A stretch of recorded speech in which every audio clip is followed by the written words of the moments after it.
सहनावतु सहनो भुनक्तु सह वीर्यं करवावहै तेजस्विनावधीतमस्तु मा विद्विषावहै। ॐ शान्तिः शान्तिः शान्तिः। सच्चिदानन्दरूपाय विसत्पत्तादिहेतवे तापत्रयविनाशाय श्रीकृष्णाय वयं नमः। नारायणं नमस्कृत्य नरं चैव नरोत्तमं देवीं सरस्वती व्यासं ततो जयमुदीरयेत्। अखण्डमण्डलाकारं व्याप्तं येन चराचरं तदमदं दर्शितं येन तस्मै श्रीगुरवे नमः। अज्ञानतिमिरान्धस्य ज्ञानाञ्जनशलाकया चक्षुरुन्मीलितं येन तस्मै श्रीगुरवे नमः। गुरुर्ब्रह्मा गुरुर्विष्णु गुरुर्देवो महेश्वर गुरुसाक्षात् परं ब्रह्म तस्मै श्रीगुरवे नमः। नमेव माता च पिता त्वमेव त्वमेव बन्धो च सखा त्वमेव त्वमेव विद्या द्रविणं त्वमेव सर्वं मम देवदेव। गजाननं भूतगणाधिसेवितं कपितजम्बूफलचारुभक्षणम् उमाशतं शोकविनाशकारकं नमामि द्विगणेशपङ्कजम्। अनंत श्री विघोषित नित्य प्रातः स्मरणीय वंदनीय अर्चनीय पूजनीय 1008 श्री पंचायती महानिर्वाणी अखाड़ा की वरिष्ठ श्रद्धेय वरिष्ठ महामंडलेश्वर एवं उत्तर प्रदेश समाज के अध्यक्ष श्री शर्मदेव भगवान के चरणों में कोटि कोटि नमन बंदन। उपस्थित ब्रह्मचारी श्री कृष्ण जी के अंतःकरण में विराजमान कुछ आत्मस्वरूप परमात्मा को प्रणाम करते हैं। आइए सरस्वतीयों श्लोक पढ़ते हैं। इदं तेन तपस्काय अरे ये पढ़ा नहीं गीता जी पहले ध्यान करना पहले ध्यान करना हाँ कोई ओम पार्थाय प्रतिबोधितां भगवता नारायणेन स्वयं व्यासेन कृतिकां पुराणमुनिना मध्ये महाभारत अद्वैतायुर्कृतवर्षिणीं भगवतीम् अष्टादशाध्यायिनीम् अम्ब नाम अनुसन्दधामि भगवद्गीते भगवद्गीते नमस्तुते व्यास विशालबुद्धि वल्लभविन्दायतपात्रनेत्र येन तया भारततैलपूर्णं निर्गलितं ज्ञानमयप्रदीप प्रपन्नपारिजाताय तोत्रवेत्रयकृमाण ज्ञानमुद्राय कृष्णाय गीतामृतदुहे नमः। सर्वोपनिषदो गावो गङ्गा गोपालनन्दन पार्थो वस्य सुधिरभक्ता दुग्धं गीतामृतं महत्। वसुदेवसुतं देवं कंसचारूरमर्दनं देवकी परमानन्दं कृष्णं वन्दे जगद्गुरुं।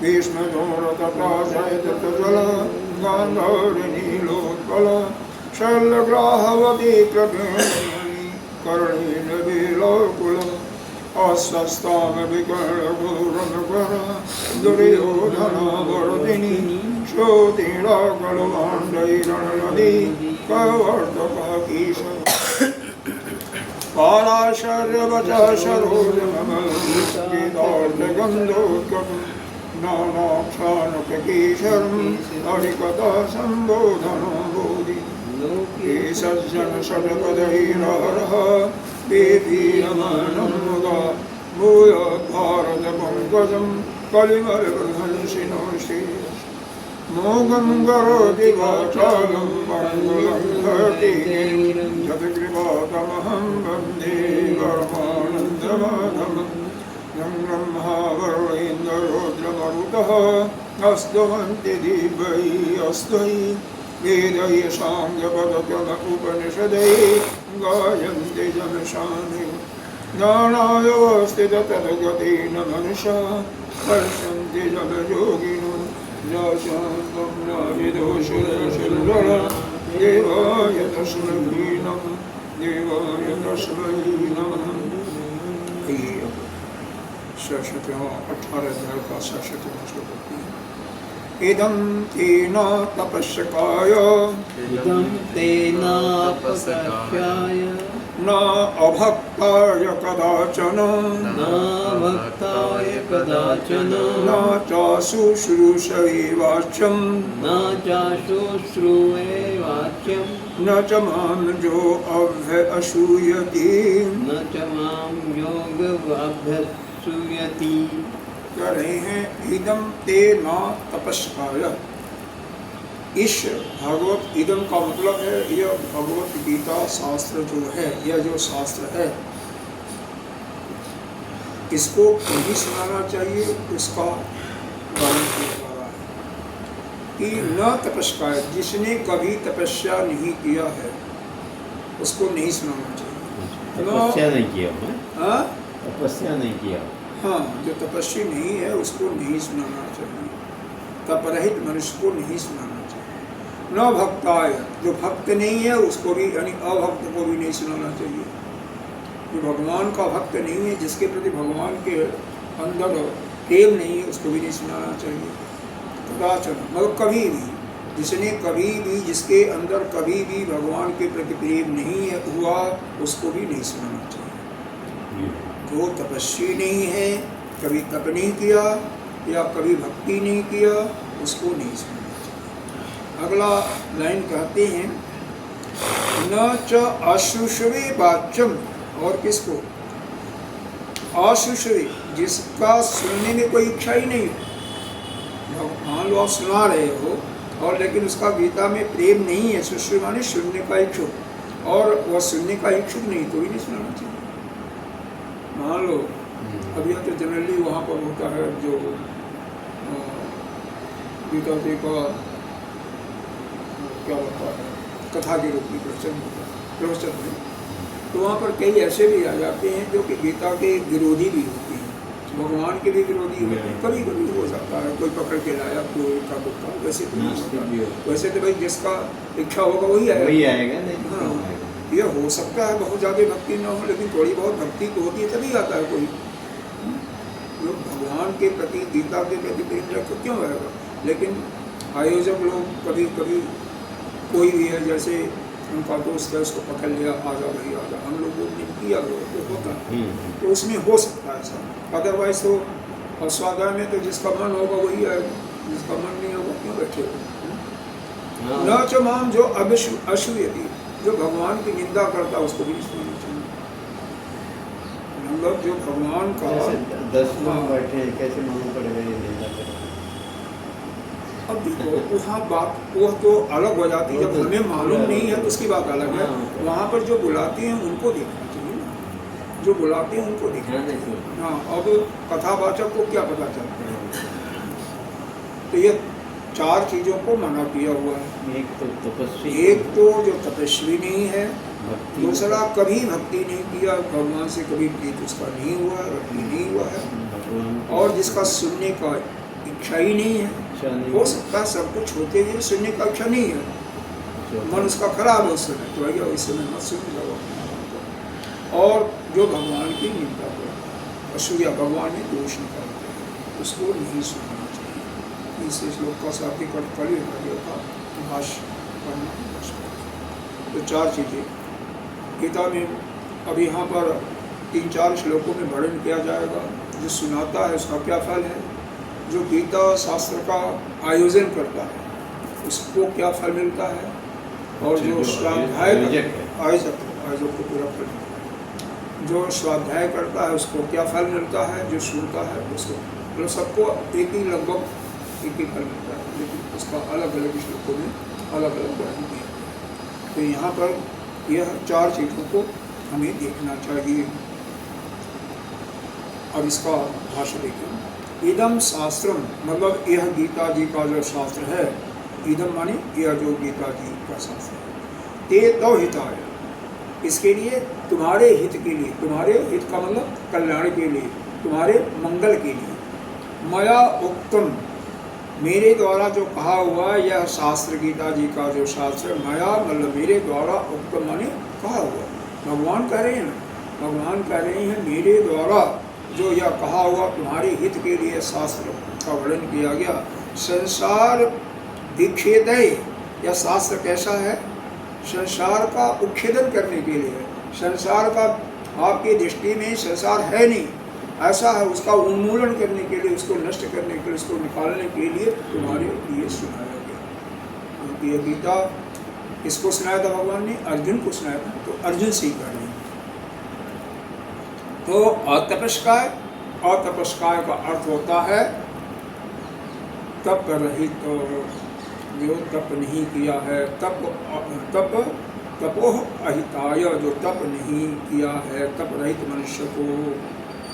वाच्यम इति व्यवहितेन संबंधते, यहाँ पर बता रहे हैं न का संबंध क्या, व्यवधान युक्त है, इसलिए नौ का संबंध यहाँ पर बताया है। तो पहला पैराग्राफ में बताया कि जो तप रहित है, जिसने तपस्या नहीं करने वाला है, उस मनुष्य को यह गीता शास्त्र का जो भगवान के द्वारा संसार के उन्मूलन का जो रहस्य बताया गया है उसको नहीं सुनना चाहिए। कि दूसरे लाइन में तपस्विनी अभी अभक्त है, अगर तपस्वी भी है लेकिन अभक्त, भगवान का भक्त नहीं है, तो गुरुदेव भक्ति रहता, गुरुदेव में भक्ति भी नहीं है, कदाचन कभी भी गुरुदेव में भक्ति रखने वाला नहीं है, तो उसे कभी अवस्था में न वाच्यम, किसी भी कभी अवस्था में नहीं सुनाना चाहिए, कभी किसी भी अवस्था में नहीं सुनाना चाहिए। तो गुरु या देवता में, भगवान में भक्ति नहीं रखता है, उसे भी कभी किसी भी अवस्था में, न कदाचन कश्चित, कश्चित का मतलब किसी भी अवस्था में, कदाचन मतलब कभी भी, तो हालांकि कदाचन का ही अर्थ यहाँ पर कश्चित लिखा हुआ है, कदाचन का ही कश्चित है, लेकिन उसको दोनों चीज़ों जोड़ लो, कभी भी किसी भी अवस्था में नहीं सुनना चाहिए। तो 2 चीज़ें हो गया, एक तो भगवान ने यहाँ पर न और तपस्काय का अर्थ बता दिया और अभक्ताय का अर्थ बता दिया। अब तीसरा देखो, वह भक्त तपस्वी अपि सन अशुषु जो भवति तस्मै अपना वाच्य, जो भक्त भी है और तपस्वी भी है, लेकिन भगवान ने शास्त्र सुनने का इच्छा नहीं रखता है, तो उसको नहीं सुनना चाहिए। मतलब दोनों गुण मौजूद हैं, गुरुदेव भक्ति भी है, हाँ, मतलब देवता या गुरुदेव भक्ति। गुरु को तो देवता के तुल्य, भगवान के तुल्य माना जाता है। अगर गुरु मानते हो तो भगवान के तुल्य है, इसीलिए गुरुदेव भक्ति लिखा हुआ है। और भक्ता है, चाहे गुरुदेव का हो या देवता में भक्ति रखने वाला हो, तो इसीलिए देवता इसलिए कहा गया कि सभी लोग भगवान की भक्ति नहीं करते हैं ना, छोटे छोटे देवताओं के लोग ज़्यादा करते हैं, क्योंकि छोटी छोटी इच्छाएँ होती हैं। ये जो छोटे छोटे देवता होते हैं, छोटी छोटी इच्छाओं को पूरा कर देते हैं, इसलिए लोग, अगर किसी को गाँव में देखेंगे, कोई जाकिन मैया का पूजा करता है, दीपक जलाता है, कोई नट बाबा का जलाता है, हाँ, कोई वहाँ पिडी बाबा का जलाता है, काली माता का तो बहुत हर जगह है ये मंदिर होता है। ये मंदिर है तो उसे पिंडी बना करके लोग करते हैं, तो इस प्रकार से लोग करते रहते हैं। तो कोई भी व्यक्ति, इसलिए देवता शब्द है, चाहे किसी देवता का हो तो देवता का भक्त हो या गुरुदेव का भक्त हो।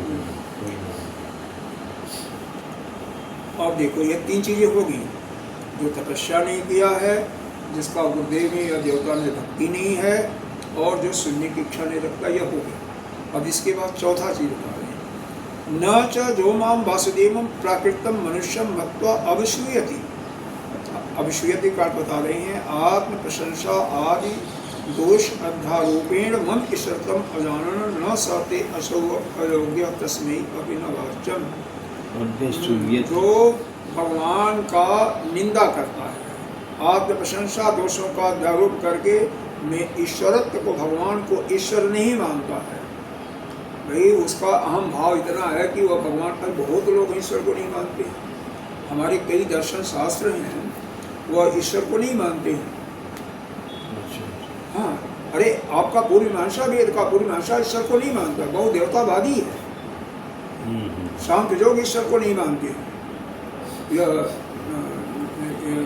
क्या बोलता है, योग दर्शन तो मानता है लेकिन साध्य के बजाय साधन मानता है, लेकिन मानता है। तो भगवान को सभी लोग नहीं मानते हैं। बाकी दूसरे जो हैं जैनिज्म, बौद्धिज्म और या क्या बोलता है चारवाक मत, तो मानते ही नहीं है। तो ज़्यादा संख्या में तो भगवान को मानने वाले नहीं हैं, वह कहते हैं भगवान को है? तो वही बात है। तो नाचा जो माम वासुदेवम, जो मुझ वासुदेव को मनुष्य मान करके, अरे वो कहते हैं वसुदेव का तो लड़का है, वही तो था, ग्वाला है। वह प्रकृत मनुष्य मान करके उसकी निंदा करते हैं। और क्या, आत्म प्रशंसा, जो अपनी ही प्रशंसा का मेरे ऊपर अध्यारोप करके मेरा ईश्वरत्व का भाव उनको अच्छा नहीं लगता है, तो न सहते असौ अभियोग्य, तो वह भी अयोग्य है, उसको भी शास्त्र नहीं सुनाना चाहिए। गीता जी, रामायण जो ही हो, और गीता का मतलब रामायण भी नहीं सुनाओ। तो चार चीज़ें हो गई। जो तपस्वी नहीं है, जिसके अंदर गुरुदेव या देवता का भक्ति नहीं है, और न तो सुनने की इच्छा है, और भगवान की मानने वाला नहीं, भगवान की निंदा करने वाला, उसको यह शास्त्र नहीं सुनना चाहिए। आइए आगे करते हैं। भगवती भक्ताय तपस्विनी, तो यह क्या निश्चय हुआ कि यह शास्त्र भक्ताय तपस्विनी शुश्रुवे अनुश्रुवे च वाच्यम शास्त्रम इति सामर्थ्यम गम्यते। अगर भगवान में भक्ति रखने वाला हो, तपस्वी हो, भगवान के अंदर कोई दोष नहीं निकालने वाला हो, और उसका मन भी सुनने के लिए करता, उसी को यह शास्त्र को सुनाना चाहिए। अब देखो, तत्र मेधाविने तपस्वी, स्मृति में कोई बहुत मेधावी, मतलब मेधावी का मतलब जिसका प्रखर बुद्धि है, बुद्धि बहुत तेज है, तपस्वी है, वह अनयोग, या दोनों चीज़ें हैं। अनयोग विकल्प दर्शन, इन दोनों का विकल्प देखा जाता है। शुश्रूषा भक्ति युक्ता है, तो यह समझना चाहिए कि जो सुनने की इच्छा वाला है, भक्ति भी है, तपस्वी भी है, युक्त है, मेधावी ने वाच्य, इन तीनों गुणों से युक्त जो मेधावी है, उसी को यह शास्त्र सुनाना चाहिए। मतलब वो मेधावी है, लेकिन उसके अंदर गुरु भक्ति या देवता भक्ति भी है, वह तपस्वी भी है, और सुनने की इच्छा वाला भी है, उसी को सुनाना चाहिए।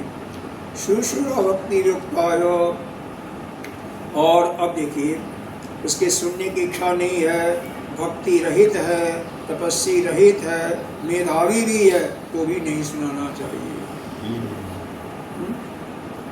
भाई जो कि हाँ, सुनने की इच्छा नहीं है, मेधावी भी नहीं है, भक्ति रहित है, उसको नहीं सुनना चाहिए। अब अंतिम पैराग्राफ में कहते हैं, भगवती असूया युक्ताय समस्त गुणवती अपि न वाच्यते। सारे गुण हैं उसके अंदर, कह रहे हैं समस्त गुणवते अभी, सारे गुण होते हुए भगवान का भक्त भी है, या गुरुदेव का भक्ति रखता भी है, तपस्वी भी है, सुनने की इच्छा भी है, लेकिन ईश्वर में दोष है, उसको नहीं सुनाना चाहिए। गुण शुश्रूषा भक्ति इस प्रकार यह शास्त्र, यह संप्रदाय की विधि है कि जो गुरु में भक्ति रखता है, इस सुनने का इच्छुक है और भक्ति युक्त है, उसी को यह सुनाना चाहिए। यही पात्रता हो गई, यह पात्रता है। की निंदा कह रहे हैं। शास्त्र, इस शास्त्र की परंपरा को जो चलाने वाले हैं, शास्त्र की परंपरा को चलाने का मतलब क्या है, जो इस कथा का आयोजन करते हैं, कथा के व्यास वक्ता है, सुनने वाले उसमें भी उसके अंदर, क्योंकि बिना सुनने वाले नहीं है, श्रोता नहीं हो तो वक्ता क्या करेगा, वक्ता क्या करेगा? श्रोता तभी आएंगे जब वक्ता अच्छा होगा। हाँ, वक्ता अच्छा होगा, बिल्कुल बात सही है। जब क्या- वक्ता अच्छा क्या- नहीं होगा क्या- और क्या समझ होगा? में नहीं आएगा तो नहीं आएंगे। वक्ता अच्छा नहीं होगा, बात सही है। अच्छा, वक्ता अच्छा नहीं होगा तो श्रोता नहीं हाँ, आएंगे। नहीं आएंगे। कथा का आयोजन होता है और हमने इसको देखा होगा कि जैसा वक्ता होता उसी के अनुसार श्रोता भी आते हैं।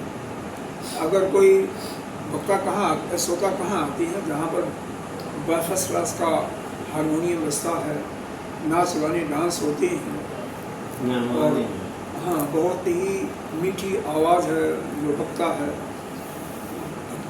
भजन गाता है बढ़िया, वहाँ पर श्रोताओं की बौछार लगती है। अरे दिल्ली मैंने देखा लाखों लोग आते हैं और वहीं पर अगर गुरुदेव जैसे हमारे हैं, ज्ञान में बहुत श्रेष्ठ और अच्छा समझाते भी हैं, लेकिन 100 आ जाए, 80 आ जाए, 70 आ जाए, बस ऐसा कभी 100 तब भी गुरुदेव के में पंडाल भर ही जाता है, कितना भी जैसा कम हो। पंडाल तो जैसा भर बनेगा, जाता है, भर जाता है हाँ, पंडाल। अभी भी देखिए ना, भरा हुआ है। क्यों कि बैठने की जगह नहीं हाँ, रहती। क्योंकि गुरुदेव के भक्त भी हैं, चाहने वाले भी हैं, और समझाने की जो शैली है वो भी बहुत अच्छी है। हाँ, नहीं वो लेकिन फिर भी जो वह जो देखो, भीड़ जुटाने वाली बात है, वो जो गाने वाले हैं उनमें भीड़ होता है, ज्ञानी लोग नहीं होते हैं, हाँ। ज्ञान को समझने वाले नहीं होते हैं। वहाँ पर तो कानों में मधुर आवाज़ जा रही है, डांस कर रहे हैं, डांस भी करने वाले होते हैं, वो डांस करते हैं, अच्छा करते हैं। इसलिए गुरुदेव भगवान को प्रेमपुरी में नहीं आते ना, ज़्यादा नहीं अच्छा लगा, उनको पसंद नहीं है। वहाँ पर क्या डांस, 10-15 डांस वाले हैं क्या? हैं? डांस वाले तो नहीं है। डांस वेदांत पे तुम डांस कर लोगे क्या? हैं? नहीं, वहाँ पर तो सिर्फ वहाँ पर नहीं आने नहीं, की। वो एरिया डांस की बात नहीं, वहाँ कौन हारमोनियम तबला बज रहा? सुनिए, बॉम्बे में किसी भी जगह 15-20 से ज़्यादा नहीं आते, नहीं आएंगे। नहीं आते, क्योंकि कोई किसी के पास समय नहीं है, चाहे कोई कितना से कितना बड़ा वक्त वो हो। आती है, महिलाएं आती हैं, वृद्ध बस महिलाएं आती हैं, हर जगह महिलाएं आती हैं, महिलाओं के सिवा कहीं नहीं है। वेदांत पे कौन नाचने लगेगा? नहीं, वेदांत सुनाने वाले भी कई ऐसे हैं कि गाते बहुत बढ़िया हैं। लेकिन फिर और उस गाने के ऊपर आते हैं, जैसे फिर भी हाँ, ये जहाँ तुम गए थे बड़ौदा में, बड़ौदा के पास कौन सा स्थान था? प्रेमपुरी आश्रम में गुरुदेव के साथ तुम गए थे? 365 डेज चलता है गए थे पिछले साल में, वहाँ पर कितना बढ़िया डांस, अरे गाना गाते हैं। तो ऐसे हैं, आचार्य जी हैं, बहुत मधुर आवाज़ है, तो थोड़ा सा फर्क उनसे।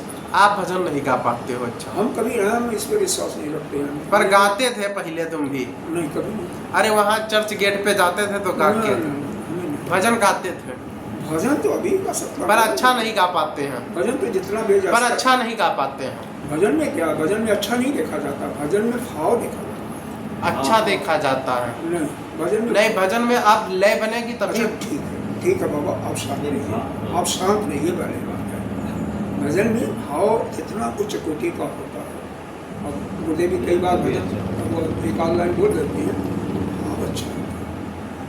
भाव भाव भाव देखो। अकेले में गाओ तो भाव देखो, लोगों में गाओ तो अच्छे से गाओ। हाँ, वह लोगों का इंटरेस्ट होता है, लोग चाहते हैं कि अच्छी मधुर कंठ की वाणी हो, मधुर की वाणी हो, तो वह सबके अंदर नहीं होता। यह सब गॉड गिफ्टेड चीज़ है, सभी लोग नहीं गा सकते, हर एक के अंदर आवाज़ नहीं होती, किसी का गॉड गिफ्टेड होता है, अच्छा होता है। तो यहाँ पर यह इस 67वें श्लोक में हमने देखा कि इन 4 चीज़ों से जो रहित है, विशेष करके 3 चीज़ों का, जो तपस्या कभी नहीं किया है, जो तपस्वी नहीं है, पहली बात है तपस्वी को। दूसरा, भगवान की या गुरुदेव की भक्ति पूजा पाठ करना नहीं। देखो, तपस्या का, अब देखो, तपस्या का मूल बात तो अलग है, लेकिन लोग कैसे लेते हैं लोग। हाँ, तपस्या का तो यह है, मेन है।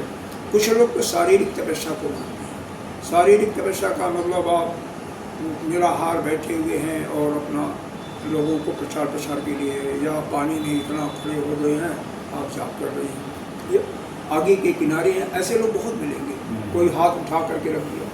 लेकिन वास्तव में तपस्वी वह है कि जो कि हर्ष का कोई घटना घट रही है, खुशी का घटना घट रही है और दुख का भी घटना घट रही है, तो दोनों अवस्थाओं में श्रम रहने वाले को ही तपस्वी मानना पड़ता है। ऐसा हमारे गुरुदेव का मतलब दुख सुख में समान, सब में समान हो, वही तपस्वी है।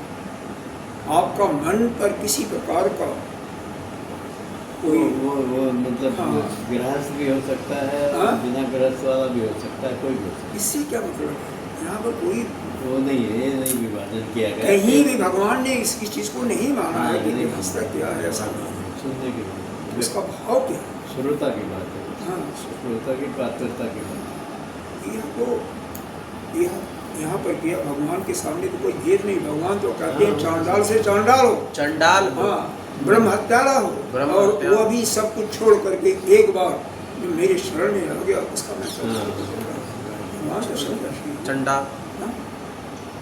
अरे कहा हुआ है सर्वधर्मान, यही के पीछे वाला श्लोक था, सर्वधर्मान परित्यज्य मामेकम शरणं व्रज अहं त्वां सर्व पापेभ्यो मोक्षयिष्यामि। पर आ कोई नहीं पाता, और सब छोड़। कई जगह ऐसा भी वर्णन है कि कितना भी बड़ा ब्रह्म हत्यारा हो उसको भी मैं करना, उसका भी मैं, हाँ, लेकिन यह है कि जैसे आप आगे भगवान के शरण में आगे और फिर कल वही पाप शुरू कर दिया तो फिर नहीं। है। एक बार भगवान के शरण में आगे फिर वह गलती को रिपीट मत कीजिए, नहीं तो कान डेली पकड़िए, मंदिर के सामने जाइए तो उसमें भगवान कुछ नहीं करते हैं। वो एक दम्भ बार- होता, दम्भ। हाँ, तो दम्भ से हमें यहाँ पर भगवान क्या करते हैं उसको सुना, दम्भ है, उसको दिखावटी करती है, लेकिन वो दिखावटी ऊपर से तो छोड़ दिया, अंदर से वही सब गुण है। दिखावटी वह नहीं करते हैं, बल्कि उनके अंदर एक मन से भाव आ जाता है। जो करते हैं मैंने देखा उनके अंदर उस समय भाव आ जाता है। दम्भ उसको कहा जाता है कि जैसे हम ध्यान कर रहे हैं या पूजा कर रहे हैं, लेकिन वास्तव में जब कोई आने वाला है उस समय हमारा पूजा होता है। कोई आने वाला है, हमारा भक्त है या हमारा कोई मित्र है, उस समय हम पूजा करने बैठे, और जहाँ पर रोज़ 10 मिनट पूजा करते हैं वहाँ पर 1 घंटा कर रहे हैं, या ध्यान कर रहे हैं रोज़ 5 मिनट ध्यान करते हैं, उस दिन आधा घंटा 1 घंटा कर रहे हैं, उसको हम दम्भ कहते हैं। दिखावटी, केवल दिखाने के ये भी दम्भ में आ गया, वह वही है दम्भ। अपने अंदर का पाप छिपा करके अच्छे बनना। दम्भ वही है जो कि लोगों को दिखाने के लिए किया जाता तो वही तो हम है। और कहते जो नहीं, कान पकड़ना यह लोगों के कईयों के अंदर देखा होगा, वो अंदर से भाव आ जाता है। एक प्रकार से उनका क्या होता है कि मंदिर देखेंगे या भगवान का वो देखेंगे तो उनका चला जाता, एक प्रकार से उनका स्वभाव बन गया। ये उनकी लोगों- अच्छाई है हाँ, कि उस समय अपनी गलती एक्सेप्ट तो कर रहे हैं। कर रहे हैं। फिर लेकिन उससे भगवान कुछ नहीं करते। भगवान यह कहते हैं कि एक बार कितना भी बड़ा पापी हो मेरे पास आ जाए, फिर उसको कल्याण कर, उसका कल्याण। अब रोज़ तुम भगवान की पूजा करो और रोज़ तुम चोरी, झूठ, बेईमानी और व्यभिचार करते रहो तो उसके लिए भगवान कुछ नहीं करते, उसको लाता है। जो करेगा भगवान का कहना है, एक बार कितना भी बड़ा पाप कर दिया, सही बात। कितना बड़ा हत्यारा हो, लेकिन एक बार जो मेरे शरण में आ गया फिर नहीं करना, फिर इसका यह बात। सही बात। और इसमें संप्रदाय करती हूँ। इसमें ये समझ गए, ये 67 श्लोक, हाँ हाँ। भक्ति भी हो, भगवान के प्रति कथा सुनने का इच्छुक भी है और तपस्या भी हो। तो ये तपस्या की बात चल रही थी, तो तपस्या अलग अलग प्रकार से अलग लोग करते हैं। ज़्यादातर इस समाज में लोग इसी प्रकार से तपस्या करते हैं। कोई पानी में खड़ा होकर किताब कर रहा है, कोई भूखा रह करके तपस्या करता है, कोई लोग उसको ही तपस्या मानते हैं, कोई लोग आगे के सामने बैठ करके ऊपर, कई ऐसे होते हैं कि ऊपर अपनी भी लेकर के वो खड़ा करते हैं। तो यह अलग अलग प्रकार की है, लेकिन श्रेष्ठतम यह जो तपस्या है, गुरुदेव को कहना है सब अवस्था में रहना वही तपस्या है, जो कि अनुकूल और विपरीत दोनों परिस्थितियों में समान रूप से रहे, उसके मन पर किसी प्रकार का व्यतिरेक न आए, वही तपस्या है। अब अगला श्लोक में बताती हैं, ये नहीं। इसको बताते हैं किसके लिए, जो इस भगवान के शास्त्र को सुनाता है उसके लिए क्या उसके लिए फल क्या होता है। ज इमं परमं गुह्यं या इमं परमं गुह्यं मद्भक्ते ईश अभिध्यास्यति मद्भक्ते अभिध्यास्यति भक्तिं मयि परां कृत्वा भक्तिमयि परां कृत्वा माम ऐशस्य संशयः मामैवैश्यस्य संशयः। ज इमं परयं गुह्य, यह जो परम कल्याणकारी गुह्य माने छिपा हुआ और जो सूक्ष्म ज्ञान है, मन भक्तेश अभिध्यास्यति, भक्तेश मेरे भक्तों में, तो भगवान के भक्त हैं उनमें क्या करता है, अभिध्यास्यति, अभिध्यासात माने उनको सुनाता है। जो हालांकि यहाँ पर भगवान ने ऐसा कहा है, भाष्यकार ने ऐसा लिखा है कि जैसे मैंने बताया उसी रूप में जो सुनाता है, उसमें नमक मिर्चा चटनी लगा करके नहीं। लोग सुनाने वालों का ही होता ना, उसमें उसको थोड़ा सा जैसे लोगों को मुग्ध करने के लिए लगे थे, उसमें थोड़ा सा अपने तरफ से मिला करके उसको अच्छा बना देते हैं, उसको नहीं। भगवान यह कहते हैं, देखो यहाँ पर या इमं परमं, आगे आगे है अगले श्लोक, यहाँ पर नहीं, अगले श्लोक। तो यह परम गुह्यम भक्तेषु अभिधास्यति, जो इस परम गुह्य यानी जो सूक्ष्म ज्ञान है, यह गीता जी का जो सूक्ष्म ज्ञान है, वह मेरे भक्तों में, केवल मेरे भक्तों में बात हो रही है। मन भक्तेश, भगवान कहते मेरे भक्तों में, अभिध्यास्यति, उनको जो यह जो कृष्ण अर्जुन का संवाद है इसको सुनाता है या सुनाएगा, तो क्या होता है। यहाँ पर इसी में ग्रंथतः अर्थतः च स्थाप्यसति इति अर्थः, मयि भक्तमस्सु अभिधास्यति बक्षयति ग्रंथतः अर्थतः च स्थाप्यते। जैसा मैंने तुझे सुनाया है ऐसा ही सुना। पेड़ बदल दो। हाँ, ऐसा नहीं है कि अपने तरफ से लगा लिया नमक मिर्च ना, जैसा भगवान ने कहा है वैसे ही सुनाता है। ये नहीं भगवान का कहा हुआ गलत सुना दो, गलत नहीं लोग सुनाते हैं, उसमें थोड़ा सा उसको चाटुकारिता होती है। चाटुकारिता का मतलब उसको थोड़ा सा और अपनी तरफ से जोड़ करके वो भगवान को करें। बेसिक तो वही रहता है। बेसिक यहाँ पर भगवान का कहना है जैसा मैंने तेरे को सुनाया वैसा ही सुना, वैसे सुनाओ, गलत फलत मत सुनाओ। हाँ, भक्ति मई पराम कृत्वा, यहाँ पर क्या बताया जाता है, भक्ति का पुनः ग्रहण करने से उपाय होता है। माम ऐशसी, वह केवल भगवान के भक्ति से ही वह शास्त्र के का सुनने का पात्र हो जाता है। माम ऐशसी असंशय पात्र हो जाता है। हाँ, उसको वह जो मेरे को वह निसंदेह मेरे को ही प्राप्त करता है। माम ऐशसी, ऐशसी मतलब प्राप्त करता है, असंशय, इसमें कोई शंका नहीं है, कोई संदेह नहीं है। मई भक्ति पराम, मतलब इस भक्ति के साथ में जो इस शास्त्र के प्रदान का पात्र हो जाता है, तात्पर्य है कि वह मेरे को ही प्राप्त करता है। कौन मेरे को प्राप्त होता है? जो इमं परम गुह्यम मद भक्ते ऐशसी मद भक्तेषु, मतलब मेरे परम गुह्य ज्ञान को मेरे भक्तों में जैसा मैंने कहा है वैसा ही सुनाया है। यानी यह अर्जुन और श्री कृष्ण का जो संवाद जैसा गीता शास्त्र में वर्णन किया गया है ऐसा ही जब सुनाता है, समझ रहे, ऐसा ही जब सुनाता है तब जाकर के उसका फल मिलता है। और कहाँ सुनाता है? मेरे भक्तों में। तो इसी का यह समझ गया। तो यहाँ पर सुनाने वाले के लिए वक्ता के लिए बताया गया है।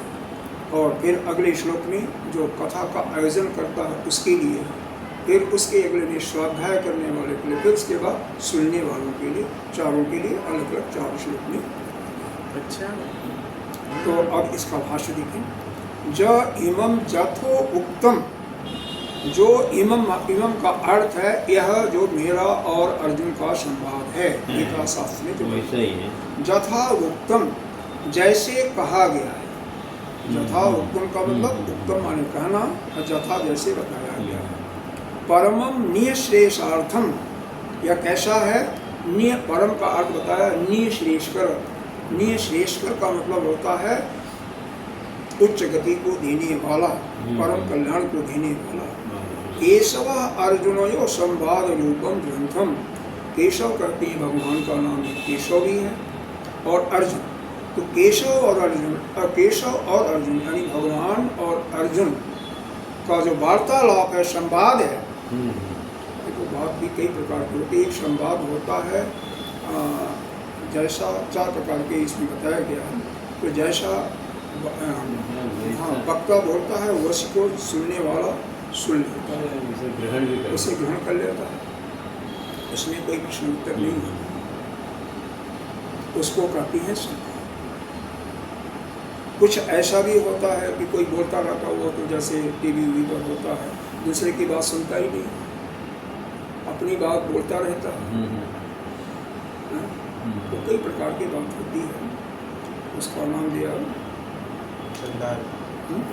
उसका नाम क्या दिए? उसका नाम देते हैं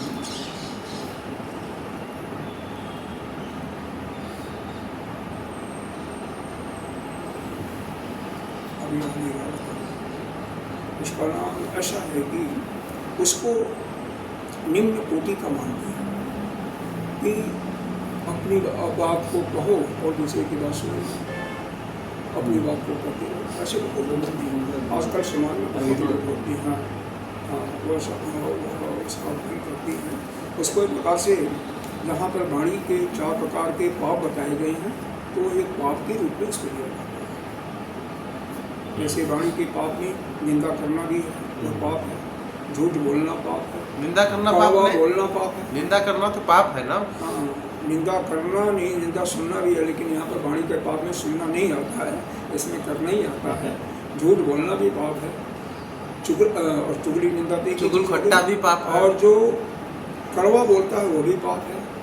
और चौथा है यह ऐसा संवाद, वह संवाद जो कि उस सब्जेक्ट से, उस विषय से संबंध न रखता हो और उसका बोल देना, उसको वैसे संवाद कुछ और हो रहा है 2 आदमियों के बीच में, तीसरा आया बीच में टपक करके अपना बोलना शुरू कर देता है।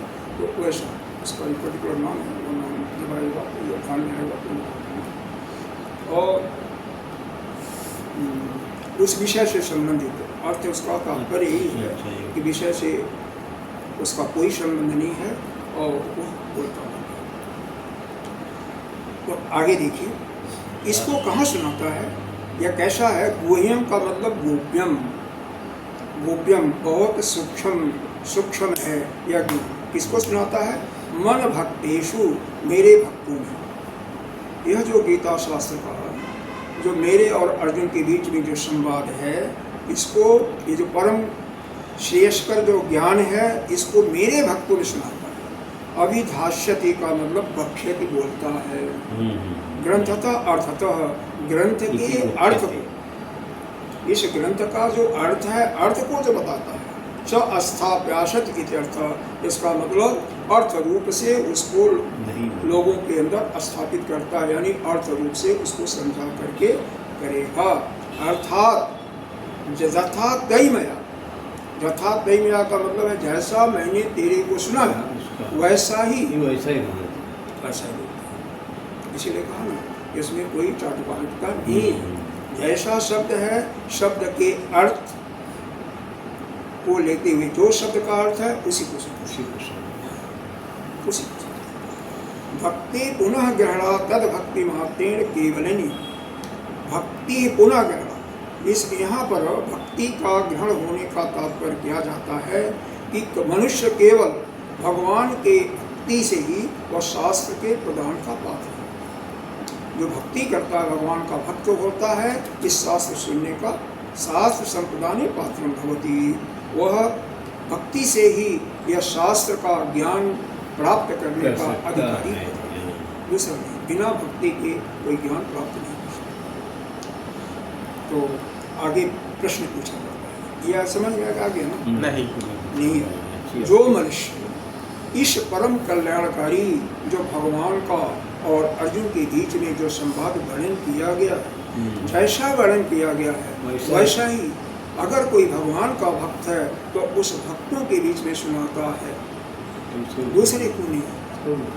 हाँ, तो वह क्या होता है, वह उस ग्रंथ का अर्थ उसी रूप से स्थापित कर देता है जैसा भगवान ने सुनाया है।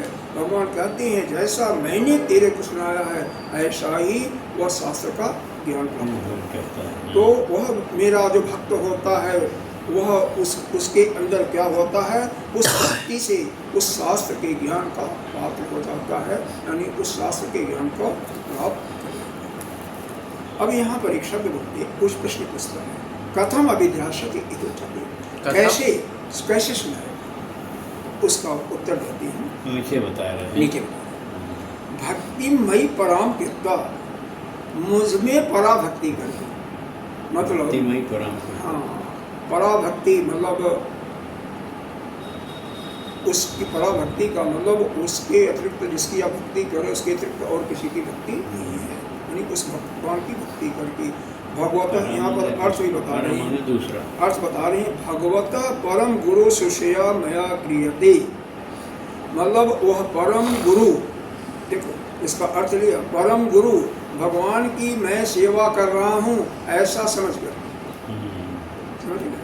नहीं समझ में आ रहा, नहीं समझ, गुरु की मैं सेवा कर रहा हूँ, आप ऐसा बोलो, यह जो सुना रहे हो यह समझ लो कि मैं अपने गुरु की सेवा कर रहा हूँ, जो परम गुरु श्रेष्ठ गुरु है और भगवान तुल्य है उसकी मैं सेवा करता हूँ, सेवा करता हूँ, ऐसा समझते ही इति एवं कृत्वा इति अर्थ। हाँ, इस प्रकार से जो सुनाएगा अब उसके फल का वर्णन है, मतलब भगवान ने पूरी श्रद्धा के साथ रख करके इतनी इस प्रकार की श्रद्धा रखना है, क्योंकि गुरु तुम्हारे पास के हैं, सबसे नज़दीक है, भगवान को नहीं जानते। कहाँ नज़दीक है? लखनऊ में है। फालतू बातें मत बोलो, साफ बोलो, हैं तो गुरु हमारे पास है, गुरु यहाँ पर है ना, यहाँ नहीं है हमारे पास, है तो लखनऊ में नहीं है, तो भैया चुप नहीं है, ऐसा नहीं है, भगवान गुरु हैं हमारे, यहाँ है वहाँ कोई फर्क नहीं पड़ता। जो नहीं है भगवान से बहुत दूरी है, भगवान को तभी हम ठीक से जानते ही नहीं, और गुरु को तो कम से कम हमने सेवा किया है, आपने तो बहुत सेवा किया, उनको जानते हैं, तो यह बात हो रही है। और अपनी पूरी भाव का यह सुनाते हुए ऐसा अनुभव करो कि मैं अपने गुरुदेव की सेवा के लिए कर रहा हूँ, इस वाणी से हम गुरुदेव की ही सेवा कर रहे हैं, तो वही सेवा जो है भगवान को होती है, गुरु द्वारा। हाँ, अब देखो, अब भगवान को क्यों, गुरुदेव को क्यों नजदीक लिया, क्योंकि गुरुदेव तो आपके अप्रोच में है, उनको कभी भी प्राप्त कर सकते हैं, लेकिन भगवान को अभी तो भगवान को हम ठीक ठीक जानते ही नहीं। भगवान को कितनी भक्ति करनी पड़ेगी, कितनी उनकी तपस्या करनी पड़ेगी तब मिलेंगे, वो तो पता नहीं।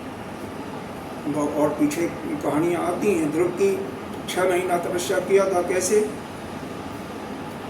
वो क्या कहते हैं, वो एक फल होता है जो बैर का है और एक कत्था का है, वो खा करके कुछ दिन रहा, कत्था का फल खा करके, हाँ कत्था क्या होता है? कत्था क्या होता है, पान में लगाते हैं, हाँ पान में लगाते उसका फल होता है, उसी से तो वो नहीं चीज़ पता नहीं वही है कि दूसरा है, तो मुझे नहीं पता, लेकिन ऐसा वर्णन आता है कि जमुना जी के किनारे यहीं वृंदावन के आजू बाजू कहीं यह तपस्या उन्होंने किया था, तो वो केवल फल पर और कुछ दिन केवल पत्ते पर, सूखे पत्ते पर कुछ दिन पानी पी करके 3 महीना ऐसे 15 दिन महीना, और कुछ दिन तो सांस ही रोक लिया था।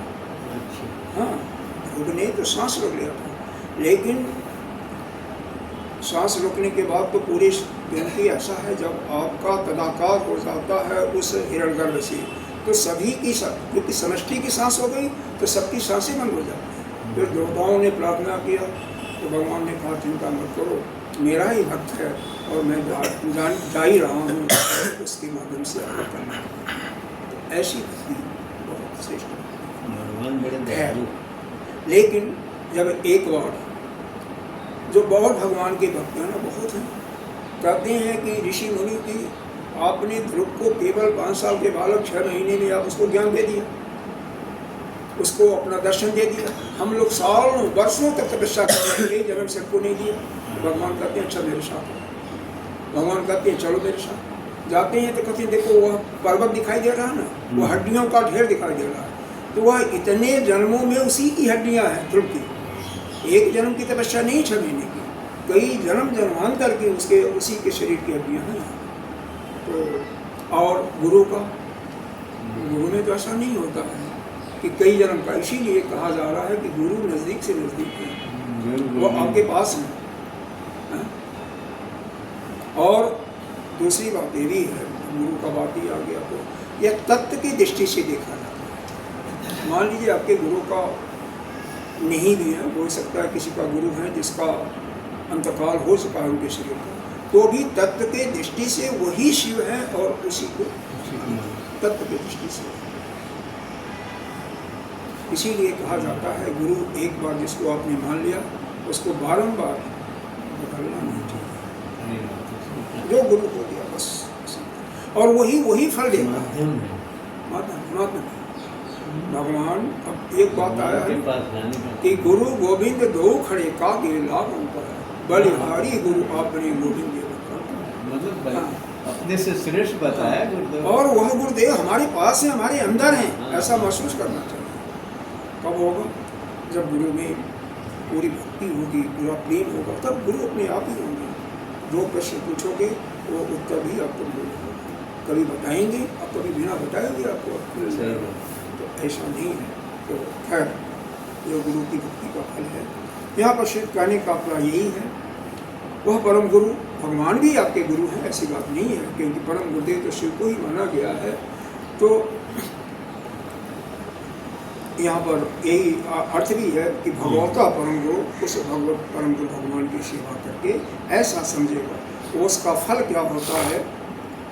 माम एव अश्यति मुच्यते एव अत्र संशयो न करता, वो मेरे को ही प्राप्त करता है। तो इस प्रकार से निसंदेह रूप से इसमें कोई शंका नहीं है, हे अर्जुन, जो हमारे और तुम्हारे बीच का ये जो संवाद का वर्णन किया जा रहा है, जो संसार को उच्छेदन करने वाला है, संसार से उसका मन हटा करके किसमें लगाने वाला है? उस पराभक्ति में या उस अद्वैत रूप में लगाने वाला है। वह जो इस प्रकार से अगर कोई हमारे और तुम्हारे संवाद को, यानी केशव और अर्जुन के संवाद को भगवान में उस भक्ति के साथ पूरा, भगवान या गुरुदेव में पूरी भक्ति के साथ जो सुनाता है, जैसा मैंने कहा था वैसा ही सुनाता है, तो वह मेरे को ही प्राप्त होता है। कहने का तात्पर्य ही है कि इन दोनों का संवाद यानी गीता शास्त्र को जो सुनाता है, पूरे भक्ति के साथ अपने हृदय में भक्ति रखते हुए, उसका परम कल्याण होता है। अब इसके बाद पूछ रहे हैं तथा किंच, और क्या होता है? यह तो आपने बता दिया, जो सुनाता है कि जो सुनता है। यहाँ पर सुनाने की बात है, सुनने की बात सुनने वाले का नहीं होगा, नहीं बात करने सुनने का भी आएगा, सबका होता है। अब यहाँ पर आयोजन का आता है, यहाँ पर तो वक्ता की बात बता दी। अब जो कथा का आयोजन करता है, जैसे आपने लखनऊ में गुरुदेव कथा सुना रहे हैं, तो कोई आयोजन करने वाला होगा, कोई पैसा खर्च करना होगा, आयोजन करना होगा। सुनने वाले अलग हैं, सुनने वालों का भी बात है, आयोजक भी होता है। अब आयोजन का बता रहे हैं, देखो, न च तस्मान मनुष्य न च तस्मान मनुष्येषु न च तस्मान् मनुष्येषु कश्चिन् मे प्रियकृत्तमः कश्चिन् मे प्रियकृत्तमः भविता न च मे तस्मात् भविता न च मे तस्मात् अन्यः प्रियतरो भवेत्। अन्यः प्रियतरो भुवि। हाँ, कह रहे हैं न च तस्मात् मनुष्येषु, मतलब उस गीता शास्त्र की परंपरा जो है चलाने वाले उन मनुष्यों ने भक्त से बढ़ करके मेरा जो अधिक प्रिय कार्य करने वाला, प्रिय कृत्तम माने कार्य करने वाला। अब भगवान के लिए कार्य करने वाला क्या है? यहाँ पर भगवान के यह जो वचन है इनका लोगों को ज़्यादा से ज़्यादा लोगों को सुनाने के लिए आयोजन तो करना पड़ता है ना। आयोजन करने का मतलब टेंट लगाना पड़ेगा या कहीं कोई थिएटर पर कुछ भी होगा तो वहाँ पर बैठने का 150-200 आदमी का जगह तो होना चाहिए ना। तो उसका जो आयोजन करता है माइक है अन्य चीज़ों का तो उनके लिए न च तस्मान मनुष्य से वो परंपरा जो चलाने वाले हैं भक्त से बढ़ करके कश्चिन में प्रियकृतम जो इसका प्रचार करता है इसका जो आयोजन करता है उससे बढ़ करके मेरा कोई नहीं है। भविता न च में तस्मात् अन्य और न कोई होगा भी न है और न उससे बढ़ करके कोई भविष्य में लो करके कोई नहीं होगा। वह मेरा अतिशय प्रिय है। तस्मात् अन्य प्रिय करो हमें उससे बढ़ करके मेरा प्रिय तो आयोजन के लिए यहाँ पर भगवान ने बताया दूसरा कोई नहीं। ये मतलब जो इस परंपरा को चलाने के लिए यानी परंपरा को चलाने का मतलब यहाँ पर यही है इस गीता शास्त्र को पब्लिक में लोगों में ज़्यादा से ज़्यादा लोग सुने तो उसके लिए आयोजन करता है यानी आयोजक वह भगवान का प्रिय कार्य करने वाला। प्रिय कार्य भगवान का और कुछ नहीं है उसी का आयोजन करने वाले को करते हैं। वह जो आयोजन करता है वह सभी मनुष्यों से श्रेष्ठ है उससे बढ़ करके कोई मेरा प्रिय नहीं है। अर्थात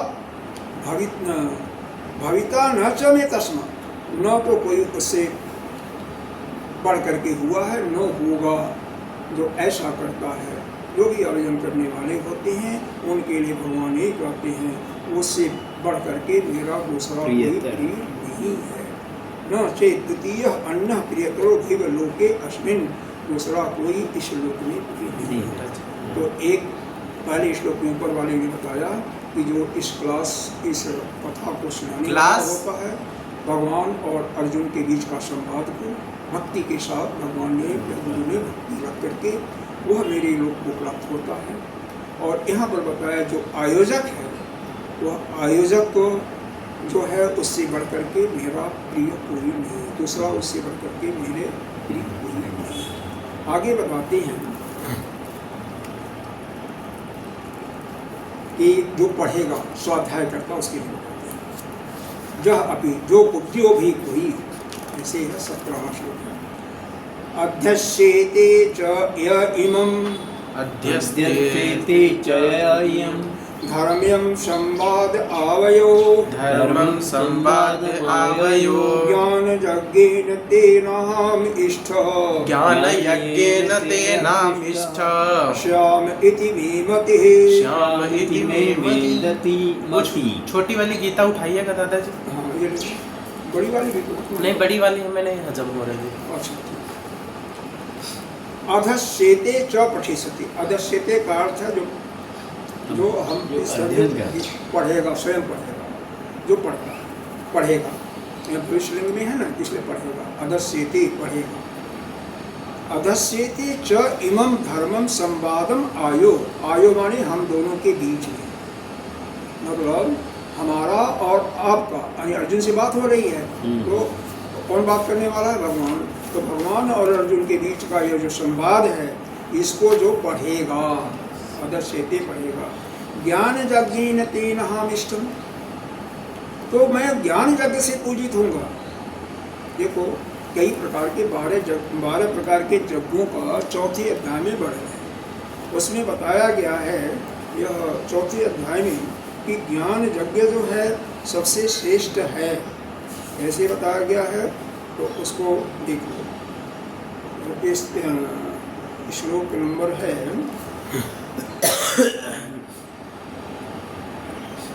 यह 38वां श्लोक है।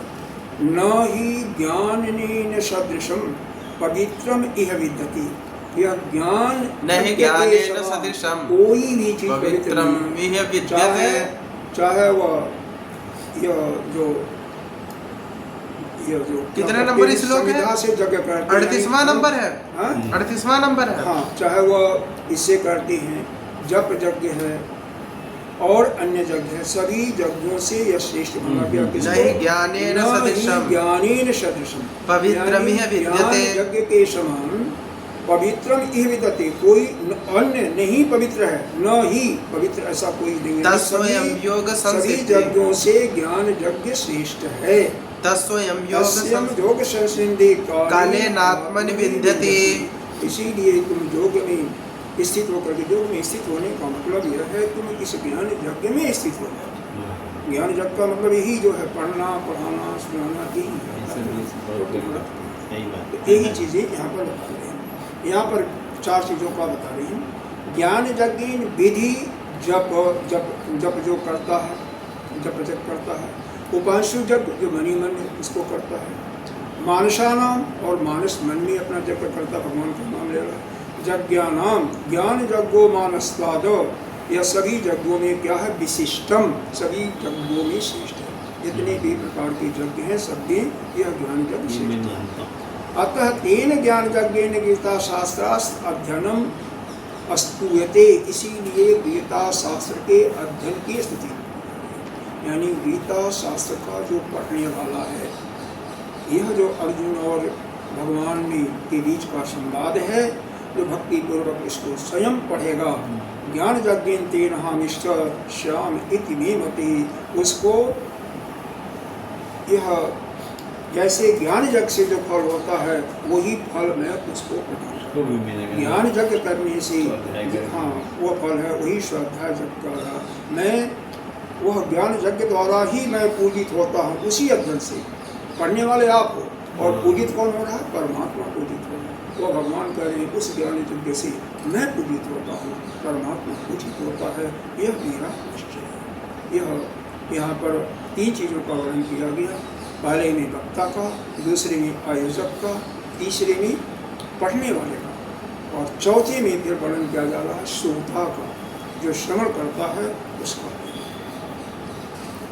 तथा श्रोता को यह आगे बताए जाने वाला फल मिलता है क्या, अब श्रोतुम इदम फलम, श्रोता का असर श्रद्धावान सूयस्य, श्रद्धावान सूयस्य, सूर्यादपि जो नरः, सूर्यादपि जो नरः, सोऽपि मुक्तः शुभालोकान्, सोऽपि मुक्तः शुभां लोकान्, अप्राप्य पुण्यकर्मणाम्, पुण्यकर्ता कर्म। कहते हैं जो मनुष्य इस गीता शास्त्र को श्रद्धापूर्वक, श्रद्धा युक्त होकर के और किसी प्रकार के बिना दोष, असूयास, बिना दोष निकाले, असूया माने दोष निकालना, बिना किसी प्रकार के कटाक्ष किए हुए, दोष निकाले हुए, श्रेयादपि जो सुनता है, जो नर, जो पुरुष, बिना किसी प्रकार का देश निकाले हुए, क्योंकि कई लोग दोष निकालने वाले बहुत होते हैं, और श्रद्धावान, श्रद्धा के साथ सुनता है। सोऽपि मुक्तः शुभाम लोकान्, वह सभी पापों से मुक्त होकर के शुभ लोक की प्राप्ति करता है। कैसा, अग्नि होत्र इत्यादि श्रेष्ठ कर्म करने वालों से भी श्रेष्ठ प्राप्त होता है। अभी शब्द का यही वर्णन है, यह समझ, जो पूर्ण कर्म होते हैं उनसे भी जो प्राप्त होता है लोग, उससे भी बढ़ करके प्राप्त होता है। तो इस प्रकार से चारों की बातें यहाँ पर बता दी गई। टाइम हो गया। हाँ, श्रद्धावान, इसका एक बार सुन लीजिए, जो श्रद्धा के साथ और बिना किसी कोई उसमें मीन मेक निकालते हुए या बिना किसी निंदा की करते हुए, असूयस्य, सूर्यादपि जो नर, जो भी पुरुष, पुरुष का मतलब पुरुष हो, स्त्री हो, बच्चा हो, नपुंसक हो, इस भगवान और अर्जुन के बीच का संवाद सुनता है, स्वपि मुक्त शुभाम लोकान, वह सभी पापों से मुक्त होकर के उस शुभ लोक को प्राप्त होता है। कौन सा लोक, यात पूर्ण कर्म, जो पूर्ण कर्म जैसे हवन यज्ञ इत्यादि कर्म करने से जो लोक प्राप्त होता है, उस लोक को प्राप्त होता है। समझ में आ गया? तो इस प्रकार से चारों का वर्णन किया गया। हाँ, चारों को मतलब इसका मतलब यह गीता का अध्ययन हमें करना ही चाहिए। नहीं कुछ है, कोई सुनाने वाला, सुनने वाला भी नहीं, तो स्वाध्याय अरे अपना खुद अध्ययन, हाँ खुद पढ़ो, एक श्लोक, 2 श्लोक, एक अध्याय पढ़ो, समझते हुए और समझते हुए। कोई सुनाने वाला तो सुनो, सुनने से भी बुरा लाभ मिलता है, सुनाने से भी। ओम पूर्णमदः पूर्णमिदं पूर्णात् पूर्णमुदच्यते पूर्णस्य पूर्णमादाय पूर्णमेवावशिष्यते। ओम शांति शांति शांति।